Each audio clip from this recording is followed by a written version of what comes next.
ناظرین گرامی، جینگ افراد چین سے تعلق رکھنے والے ایک اقلیتی نسل کے افراد ہیں جن کے ہاتھ طلاق کا ایک مخصوص طریقہ ہے جس کے مطابق طلاق کے سرٹیفکیٹ پر دستخط گھر کے اندر نہیں کیا جا سکتا ہے۔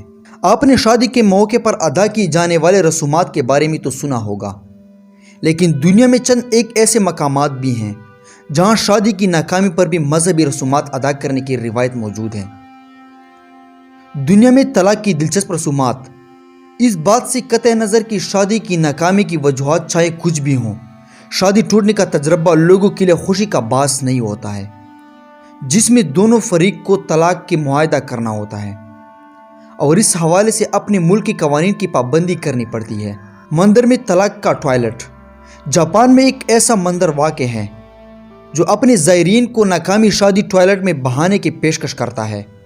وسطی جاپان کے صوبے گنما میں منٹو کوجل ٹیمپل ازاجی تعلقات سے چھٹکارا حاصل کرنے کے لیے جوڑوں کو ایک کاغذ پر تمام گلی شکوے لکھنے اور طلاق کی وجوہات بیان کرنے کا موقع فراہم کرتا ہے، جس کے بعد میں فلش میں بہا دیا جاتا ہے۔ جرمنی کے ایک چرچ میں طلاق پر ماتم کی رسم۔ اس سن 2000 کی بات ہے جب جرمنی میں ایک پادری مارگوٹ کائسمن نے ملک کے تمام گرجا گھروں میں طلاق کے موقع پر ماتم کی رسم ادا کرنے کی تجویز پیش کی، جس کے بعد ان کی تجویز پر گرجا گھروں میں طلاق کے موقع پر بڑے پیمانے پر ماتم کی رسم ادا کی گئی۔ ان تقریبات میں دونوں فریقین دوستوں اور رشتہ داروں کو اپنی شادی کی ناکامی کی وجوہات سے آگاہ کرتے رہے۔ طلاق کا سرٹیفکیٹ منحوس۔ جینگ افراد چین سے تعلق رکھنے والے ایک اقلیتی نسل کے افراد ہیں جن کے ہاتھ طلاق کا ایک مخصوص طریقہ ہے جس کے مطابق طلاق کے سرٹیفکیٹ پر دستخط گھر کے اندر نہیں کیا جا سکتا ہے اور دستخط کرنے کے فوراً بعد قلم اور دوات کو برا شگن سمجھ کر دور پھینک دیا جاتا ہے۔ محبت نامے 7 برس بعد ارسال۔ 2011 میں چین میں ایک سرکاری ڈاک خانے کی طرف سے ایک ایسی مہم چلائی گئی جس میں شادی شدہ جوڑوں کو ایک محبت نامہ لکھنے کی ترغیب دی گئی جسے شادی کے 7 برس بعد شریک حیات کو ارسال کیا جائے گا۔ اس اقدام کا مقصد دراصل ملک میں طلاق کی شرح کو کم کرنا تھا تاکہ 7 برس بعد محبت نامہ پانے والے میاں بیوی ایک بار پھر اس سے محبت کو یاد کر سکے جس نے انہیں ملایا تھا۔ طلاق کے عجیب و غریب قوانین۔ دنیا کے کئی ممالک میں طلاق کے ایسے عجیب و غریب قوانین موجود ہیں جہاں طلاق حاصل کرنا ایک ناقابل یقین تجربہ ثابت ہوتا ہے۔ دنیا میں فلپائن واحد ملک ہے جس کا قانون آج بھی اپنے شہریوں کو طلاق کی اجازت نہیں دیتا۔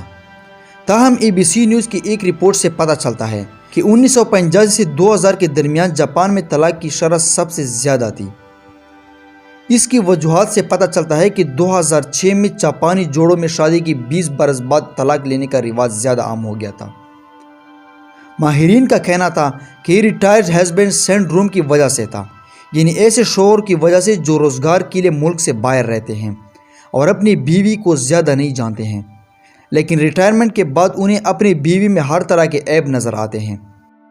ریاست ہائے متحدہ امریکہ کی 7 ریاستوں جن میں سیاست کے نیو میکسیکو اور مسیسپی شامل ہیں، شادی کی ناکامی کی وجہ ایک تیسری فریق کو ٹھہرایا جا سکتا ہے اور شادی خراب کرنے والے تیسرے شخص پر شادی کے نقصانات کے لیے بھاری رقم کا ہرجانہ دائر کیا جا سکتا ہے۔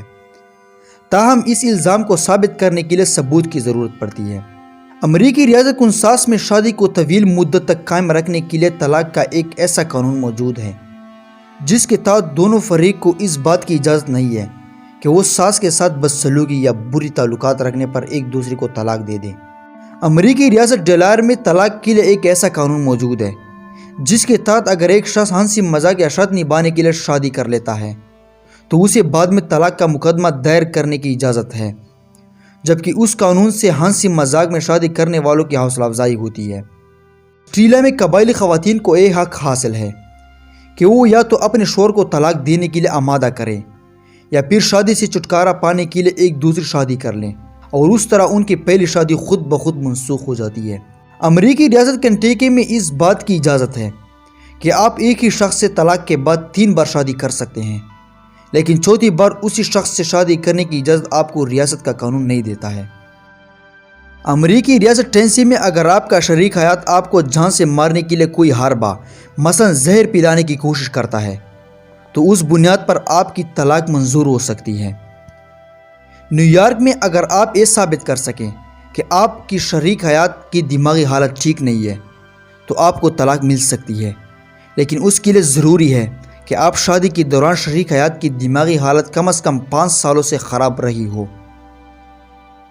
برطانیہ میں طلاق حاصل کرنے کے لیے ضروری ہے کہ شریک حیات کی حد درجہ برائیوں کا ذکر کیا جائے۔ صرف ذاتی ناپسندگی کی بنیاد پر طلاق منظور نہیں کی جاتی ہے۔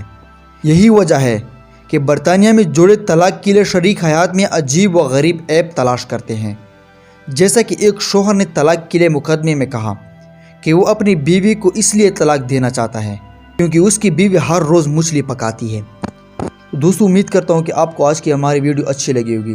اگر ویڈیو اچھی لگی ہو تو ویڈیو کو لازمی لائک کریں اینڈ چینل کو ضرور سبسکرائب کریں، اور اس طرح مزید انفارمیٹیو اینڈ موٹیویشنل ویڈیوز دیکھنے کے لیے ہمارا چینل سبسکرائب کریں۔ So thanks for watching my video.